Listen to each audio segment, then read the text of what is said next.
नमस्कार, सारिका फॅशन या चॅनलवर तुम्हा सर्वांचे अगदी मनापासून स्वागत करते। तर आज मी तुम्हाला क्रॉस पट्टी कशा पद्धतीने जोडायचा आहे ते दाखवणार आहे। तर दोन पद्धतीने क्रॉस पट्टी इथं शिवून दाखवणार आहे। चला तर मग व्हिडिओला सुरुवात करूया।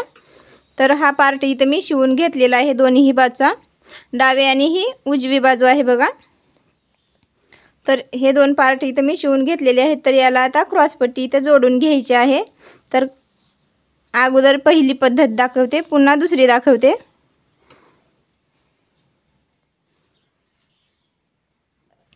डाव्या आणि उजव्या साईडच्या दोन्ही क्रॉस पट्ट्या इथं घ्यायच्या आहेत। तर या साईडच्या अगोदर जोडून दाखवणार आहे। तर काय करायचं आहे, मेन फॅब्रिक जे आहे ते खाली ठेवायचं आहे आणि त्याच्यावर अस्तर ठेवून या पद्धतीने इथं शिवून घ्यायचं आहे खालच्या साईडने। तर बघा अशा पद्धतीने इथं ही खालची बाजू शिवून घ्यायची आहे। बघा अशा पद्धतीने इथं खालच्या साईडला मी शिवून घेतलेला आहे।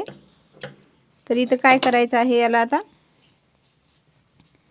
एक दाब टीप द्यायची आहे याच्यावर, तेही अस्तरच्या साईडला। बघा अस्तरच्या साईडवर दाब टीप आली पाहिजे। साधी आणि सोपी पद्धत आहे क्रॉस पट्टी जोडण्याची। बघा इथं दाब टीप देऊन झाल्याच्या नंतर इथं काय करायचं आहे, आता वरच्या साईडने एक वेळेस शिवून घ्यायचं आहे। अगदी नवीन शिकणाऱ्या ज्या ताई आहेत ब्लाऊज शिवण्यासाठी, त्यांच्यासाठी तर एकदम सोपी पद्धत आहे। तर वरच्या साईडने हे अगोदर शिवून घ्यायचं आहे। तर बघा अशा पद्धतीने इथं मी क्रॉस पट्टी शिवून घेतलेली आहे।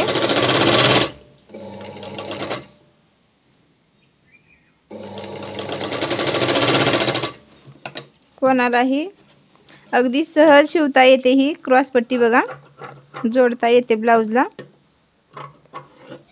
तर इथपर्यंत शिवून झाल्यानंतर इथं काय करायचं आहे, आता बघा या साईडला इथपर्यंत शिवून झालेलं आहे। तर ही जी क्रॉस पट्टी आहे ही इथं ठेवायची आहे आणि वरच्या साईडला एवढं अंतर सोडायचं आहे। हे जे क्रॉसमध्ये जे अंतर आहे ते वरच्या साईडला आलं पाहिजे। इथं एवढं अंतर सोडून इथं शिवून घ्यायचं आहे। थोडी शिलाई इथं लॉक करून घ्यायची आहे।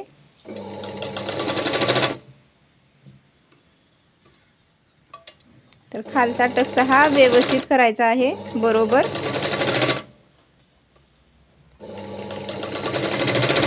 अशा पद्धतीने इथं मी ही क्रॉस पट्टी शिवून घेतलेली आहे। तर यावर एक डबल टीप टाकायची आहे।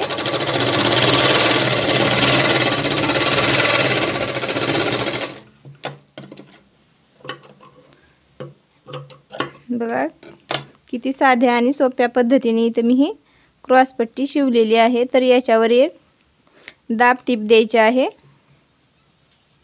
तर दाब टीप इथं देऊन घ्यायची आहे। बघा अशा पद्धतीने इथं मी दाब टीप देऊन घेतलेली आहे।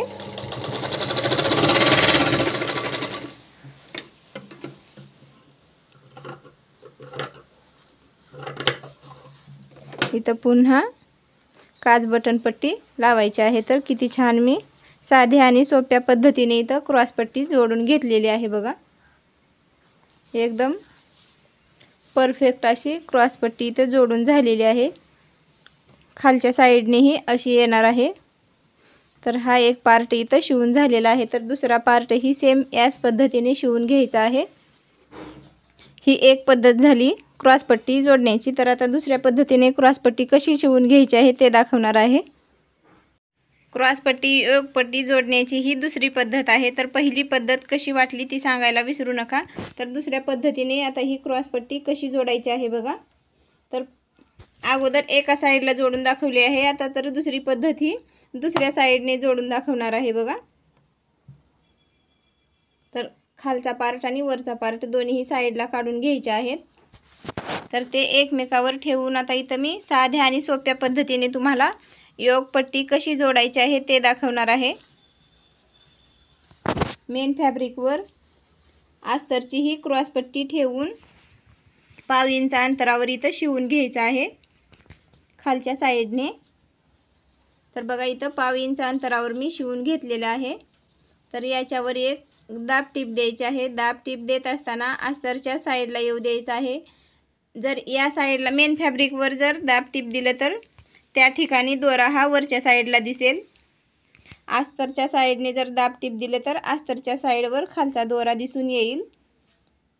तर इथपर्यंत ही क्रॉसपट्टी शिवून झाल्यावर इथं काय करायचं आहे बघा। तर अगोदर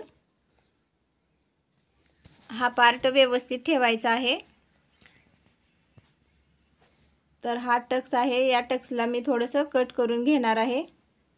बघा क्रॉसपट्टी जोडत असताना डाव्या साईडला कोणता भाग येणार आहे आणि उजव्या साईडला कोणता भाग येणार आहे हा बरोबर चेक करायचा आहे आणि मगच क्रॉसपट्टी इथं शिवून घ्यायची आहे। तर क्रॉसपट्टी शिवत असताना वरच्या साईडला मी थोडंसं अंतर सोडलेलं आहे। असं जर अंतर सोडला तर तुमची क्रॉसपट्टी ही एकदम परफेक्ट येईल आणि ब्लाऊजला फिनिशिंग ही खूप छान येईल। तर अशा पद्धतीने इथं क्रॉसपट्टी शिवून घ्यायची आहे। इथं काय करायचं आहे, साईड पीस आणि कटोरी हे दोन्ही शिवून घेतलेला जो मधला कपडा आहे तो कटोरीच्या साईडला त्याचं तोंड करायचं आहे आणि तिथं टीप टाकून घ्यायची आहे। क्रॉसपट्टी जोडत असताना या छोट्या छोट्या गोष्टी जर तुम्ही फॉलो केलात तर तुमची क्रॉसपट्टी कुठेही चुकणार नाही आणि तुमच्या ब्लाऊजला फिनिशिंग ही खूप छान येईल। तर इथं बघा अशा पद्धतीने मी क्रॉसपट्टी शिवून घेतलेली आहे। तर याला कसं जोडायचं आहे, आता कटोरी आणि साईड पीसचा जो वरचा भाग आहे तो रोल करून घ्यायचा आहे असा गोल गोल आणि या दोन्हीही क्रॉसपट्टीच्या मध्ये ठेवायचा आहे आणि खालची आणि वरची क्रॉसपट्टी एकदम बरोबर इथं ठेवायचा आहे एकमेकावर। खालचा भाग आणि वरचा भाग समान ठेवायचा आहे आणि त्यावर टीप टाकून घ्यायची आहे। तर एक वेळेस टीप टाकून झाल्याच्या नंतर यावर अनेक वेळेस टीप टाकून घ्यायची आहे। बघा असं जर तुम्ही क्रॉसपट्टी जोडला तर तुमची क्रॉसपट्टी योगपट्टी जोडते वेळेस काहीही तुम्हाला प्रॉब्लेम येणार नाही। तर साध्या आणि सोप्या पद्धतीने तुम्हाला ही क्रॉसपट्टी जोडून दाखवलेली आहे। तर तुम्हाला कुठली पद्धत आवडली ती कमेंट करून नक्की सांगा।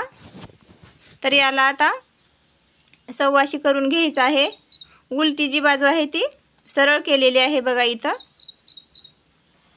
बघा अशा पद्धतीने इथं क्रॉसपट्टी शिवून झालेली आहे। ज्या साईडला फिटिंग येणार आहे त्या साईडला थोडासा कपडा क्रॉसपट्टीचा उरलेला आहे। खालच्या साईडला वरच्या साईडला तुम्हाला कुठेच दोरा दिसणार नाही। एकदम छान अशी इथं क्रॉसपट्टी शिवून झालेली आहे। तर तुम्हाला कोणती पद्धत सोपी वाटली आणि योग्य पद्धत क्रॉसपट्टी जोडण्याची कोणती आहे ती कमेंट करून सांगायचं आहे। तर हा उरलेला कपडा कट करून टाकायचा आहे। बघा याचे कुठेच तुम्हाला धागे दोरे दिसणार नाहीत।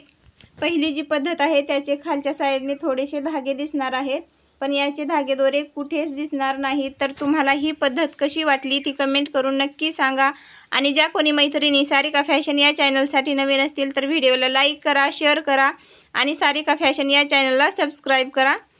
कटोरी ब्लाऊजला क्रॉसपट्टी जोडण्याची पहिली पद्धत आवडली का दुसरी आवडली ती सांगायला विसरू नका।